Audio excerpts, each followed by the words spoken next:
ಈಗ ಲಾಸ್ಟ್ ಒಂದು 10 ವರ್ಷದಿಂದ ಹೊಸ ಕಾನ್ಸೆಪ್ಟ್ ಬಂದಿರೋದು, ಕಂಪ್ನಿ ಥರ ಯಾರೋ ಬಂದು ಕಂಪ್ನಿ ಪರ್ಚೇಸ್ ಮಾಡ್ತಾರೆ, ವ್ಯಾಲ್ಯೂಯೇಷನ್ ಮಾಡ್ತಾರೆ.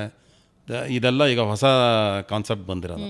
ಬಟ್ ನಾನು ಹೇಳೋದೇನೆಂದರೆ, ಹೆಚ್ಚಿನವರು ಯಾವುದೋ ಅದಕ್ಕೆ ಮರಳಾಗಬೇಡಿ, ಅದನ್ನು ಮಾಡಿಬಿಡಿ. ನಿಮ್ಮ ಕ್ರಿಯೇಟಿವಿಟಿ ನೀವು ಇಟ್ಕೊಂಡು, ನಿಮ್ಮ ಪ್ಯಾಷನ್ ಇಟ್ಕೊಂಡು ನೀವೇ ಮಾಡಿ. ಮಾರೋ ಚಿಂತೆ ಯಾತಕ್ಕೆ ಬೇಕು? ಈಗ ನಾನೊಂದು ಬ್ರ್ಯಾಂಡ್ ಮಾಡಿದೆ, ಮಾರೋ ಚಿಂತೆ ಯಾತಕ್ಕೆ ಬೇಕು? ನಾನು ಅನ್ನ ಆಹಾರ ಜೀವನ ಕೊಟ್ಟಿರೋಂಥ ವೃತ್ತಿ, ನಾನು ಅದನ್ನು ಮಾಡ್ಕೊಂಡು ಹೋಗ್ತಾ ಇರ್ತೀನಿ ಅಷ್ಟೇ. ಮಾರೋ ಚಿಂತೆ ಯಾತಕ್ಕೆ ಬೇಕು? ನಾಳೆ ದಿವಸ ಅದರಿಂದ ಯಾರೋ ಒಂದು 100 ಜನಕ್ಕೆ ಕೆಲಸ ಆಗಿದೆ, 1000 ಜನಕ್ಕೆ ನಾವು ಒಂದು ಸರ್ವಿಸ್ ಕೊಟ್ಟಿದ್ದೀವಿ. ಅಷ್ಟು ಜನರಲ್ಲಿ ಎಷ್ಟೋ ಜನ 1000 ಜನರು ಪರಿಚಯ ಆಗಿದೆ. ಇವತ್ತು ಎಲ್ರದ್ದು ವಿಶಸ್ ಹಬ್ಬ ಬಂದರೆ ಇನ್ನೊಂದು ಬಂದರೆ ಎಲ್ಲ ನಾವು ಕನೆಕ್ಟಿವಿಟಿ ಆಗಿದೆ.